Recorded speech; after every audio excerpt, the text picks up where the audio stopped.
नमस्कार, मैं हूं माही सिंह और आप देख रहे हैं नेक्स्ट 9 न्यूज। आज आपका बहुत बहुत स्वागत है हमारे खास प्रोग्राम रंग बदलती राजनीति में। आज बात करने वाले हैं उत्तर प्रदेश की सियासत को लेकर। जी हां, योगी आदित्यनाथ एक बार फिर से फंसते हुए नजर आ रहे हैं। वहीं देखा जाए तो अखिलेश यादव लगातार जिस तरीके से योगी आदित्यनाथ पर हमलावर है, उससे कहा जा सकता है कि उत्तर प्रदेश में उपचुनाव से पहले इस तरीके की घटनाएं होना कहीं ना कहीं पूरा समीकरण बदल सकता है। अगर ये समीकरण कहीं ना कहीं योगी आदित्यनाथ के फेवर में नहीं आया तो जाहिर तौर पर एक बार फिर से लोकसभा चुनाव की तरह भारतीय जनता पार्टी को बड़ा झटका लग सकता है। आज इन्हीं तमाम मुद्दों पर चर्चा करेंगे और जानेंगे कि आखिरकार उत्तर प्रदेश की सियासत क्या कुछ कहती है। आज अपने एक सहयोगी से बातचीत करेंगे। हमारे साथ हमारे खास सहयोगी सिराज मौजूद हैं, उनसे जानेंगे कि सिराज हमारे साथ हैं और सिराज से जानेंगे, सिराज जिस तरीके से एक फेक एनकाउंटर का मुद्दा निकल कर आ रहा है, अखिलेश यादव, चंद्रशेखर आजाद, रामन और राहुल गांधी सब कहीं ना कहीं योगी आदित्यनाथ पर हमलावर है। वहीं अगर देखा जाए तो लोकसभा चुनाव में भारी हार का सामना करना पड़ा, फिर केशव प्रसाद और अनुप्रिया पटेल का मुद्दा निकल कर आया, हिंदुत्व की राजनीति पर कावड़ के मुद्दे पर योगी आदित्यनाथ फंसते हुए नजर आए। ऐसे में मंगेश यादव का मुद्दा निकलकर जिस तरीके से आया है, क्या लगता है कि उपचुनाव में योगी आदित्यनाथ की मुश्किलें बढ़ जाएंगी?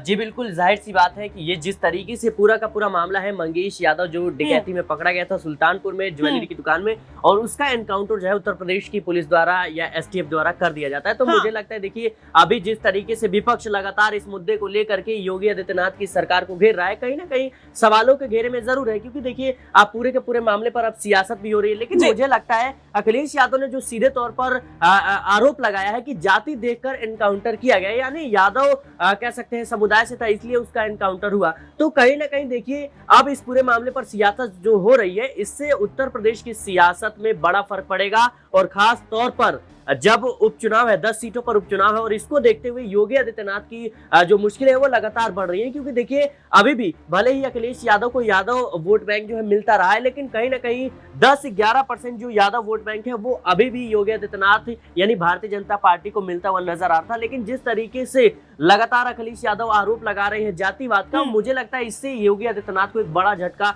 जरूर लगने वाला है, और यादव वोट बैंक है वो मुझे लगता है भारतीय जनता पार्टी से अब खिसकता हुआ नजर आ सकता है। जी बिल्कुल। ऐसे में सिराज, अगर एक सवाल और देखा जाए तो जिस तरीके से अखिलेश यादव जाति को लेकर इल्जाम लगाते हुए नजर आए, लेकिन वहीं उनके कितने नेता हैं जिनके ऊपर रेप का आरोप लगा, उसके बाद कहीं ना कहीं दुष्कर्म का आरोप लगा, उसके बाद अब योगी आदित्यनाथ के ऊपर इस तरीके की उंगली उठाना, कहीं ना कहीं आपको नहीं लगता कि जो योगी आदित्यनाथ ने संसद में बोला था कि जितने भी आतताई हैं उनको मिट्टी में मिला दूंगा, कहीं ना कहीं अखिलेश यादव उससे तिल मिलाए हुए हैं? चाहे अतीक अहमद की बात करें, मुख्तार अंसारी की बात करें, क्या इस मुद्दे को यहां से लिंक करके देखा जा सकता है? क्योंकि मंगेश यादव का भी मुद्दा इसी तरीके से बाहर निकल कर आ रहा है। जी देखिए पूरा का पूरा जो मामला है, इस पे कहीं ना कहीं मंगेश यादव नाम का जो डकैत था इसका एनकाउंटर हुआ है, लेकिन बाकी जो नाम है वो और भी जो कह सकते हैं लोग हैं, उनको लेकर के लगातार योगी आदित्यनाथ पर सवाल उठ रहे हैं। और जाहिर सी बात है, देखिए आपने जिस तरीके से तमाम मुद्दे गिनवाए, लेकिन कहीं ना कहीं आपको याद दिलाना चाहूंगा, जब बीएचयू के छात्रा के साथ जिस तरीके से कह सकते हैं कि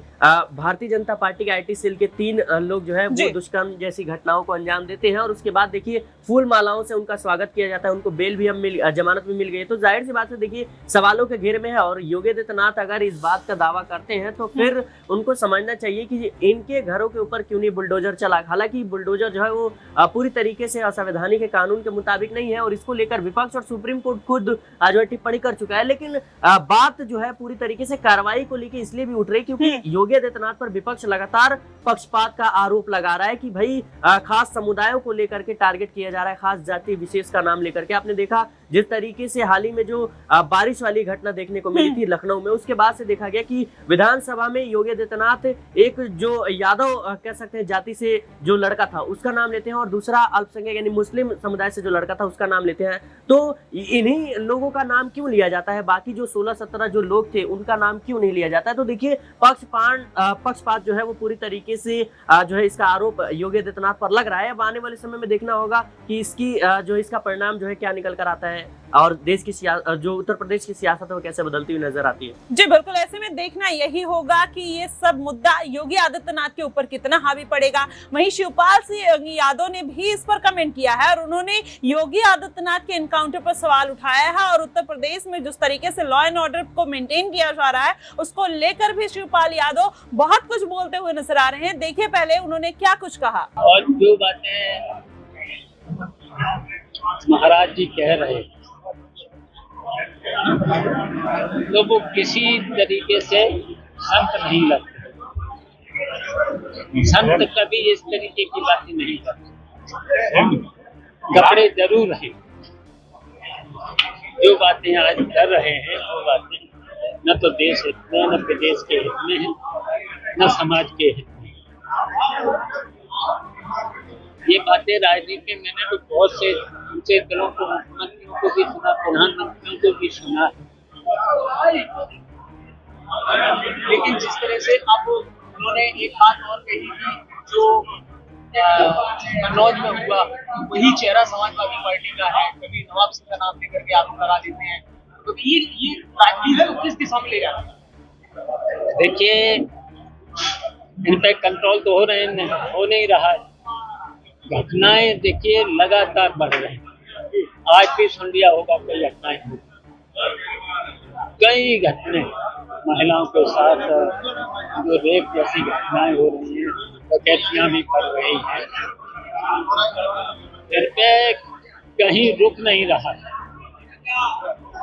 जो घटनाएं रोक नहीं पा रहे, विकास कर नहीं पा रहे, महंगाई को रोक नहीं पा रहे, बेरोजगारी को दूर नहीं कर पा रहे, कुछ भी काम नहीं कर पा रहे। 8 साल समस्याएं बढ़ती चली जाती हैं। तो क्या लग रहा है मंगेश यादव का एनकाउंटर हुआ आज तो किस तरह से आप देख रहे हैं इस तरह का? देखिए, जितनी ये इस तरीके की घटनाएं हो रही हैं तो सरकार पे इस तरीके से घटनाओं पर इंगित हो रहे हैं, किस तरह की सही इस तरह की घटनाओं पर जिस तरीके से गोली मारी जा रही है तो उठ रहे सवाल उठ रहे हैं। जो सवाल जब उठ रहे हैं तो इनकी जांच होना चाहिए। क्या लग रहा है जाति को देखकर एनकाउंटर किया जा रहा है? ये तो सब देख रहे हैं।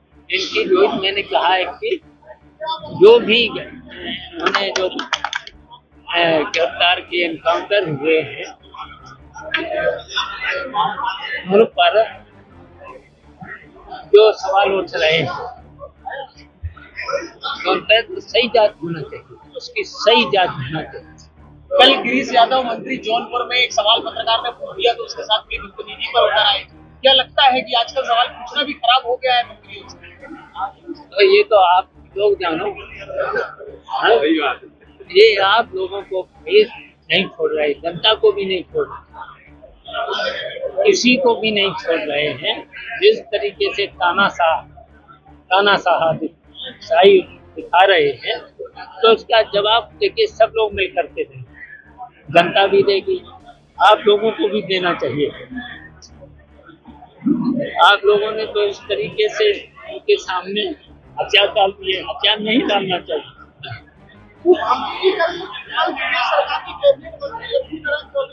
समाजवादी पार्टी का दीपक खुलने वाला है, इसकी नो चेंज हो रही है। अच्छा, दीपक अब नहीं खुलने वाला है तभी तो ये बातें करते हैं। राजनीति में देखिए हमेशा परमानेंट नहीं है कोई सरकार, और सरकार तो बदले, और जो परंपराएं जो डाल रहे हैं वो अच्छी नहीं है परंपरा। क्या लग रहा है 2017 से पहले आरोप लगा रहे हैं मुख्यमंत्री 2017 से पहले आतंक था समाजवादी पार्टी का? आतंक तो अब है, उस समय कोई आतंक पत्रकार तो आप अपने आप बातें करते थे, सब जनता अपने आप करते थे, और इस तरीके से अगर ये शासन रहा तो जनता पर निर्णय ले ले, बहुत जल्दी निर्णय ले। क्या लग रहा है कोई घबराए हुए हैं ये सब लोग। क्या लग रहा है 27 से बदलाव होगा? बिल्कुल बदलाव होगा। बड़े चुनाव में कैसे और जनता बदलाव करते हैं। चुनाव में क्या देखते हैं?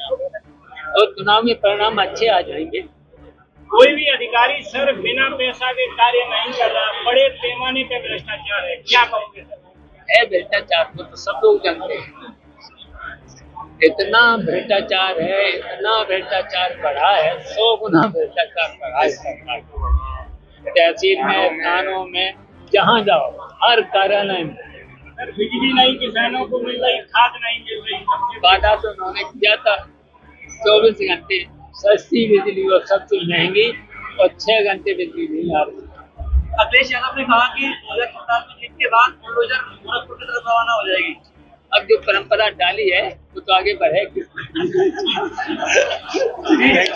तो देखा आपने किस तरीके से योगी आदित्यनाथ के ऊपर अब तमाम ऐसे नेता हैं, विपक्ष के नेता हैं, जो सवाल उठाते हुए नजर आ रहे हैं। उपचुनाव से पहले इस तरीके की बातें आना कहीं ना कहीं भारतीय जनता पार्टी की मुश्किलें बढ़ा सकता है। वहीं लोकसभा चुनाव में कम सीटों पर जीत दर्ज करके योगी आदित्यनाथ कहीं ना कहीं पहले से फंसे हुए हैं। ऐसे में ये इनकाउंटर कहीं ना कहीं गले की फांस ना बन जाए, ये कहीं ना कहीं मुद्दा अब भारतीय जनता पार्टी के लिए बड़ी मुसीबत का कारण बनता हुआ दिखाई दे रहा है। फिलहाल देखना यह होगा कि इस बार उपचुनाव में जीत होगी या अखिलेश यादव फिर से बाजी मारते हुए नजर आएंगे। आपको क्या कुछ लगता है, आप हमें कमेंट बॉक्स में जरूर बताइएगा। फिलहाल के लिए बस इतना ही। देश और दुनिया की तमाम खबरों के लिए हमारे साथ बने रहिएगा नेक्स्ट 9 न्यूज पर।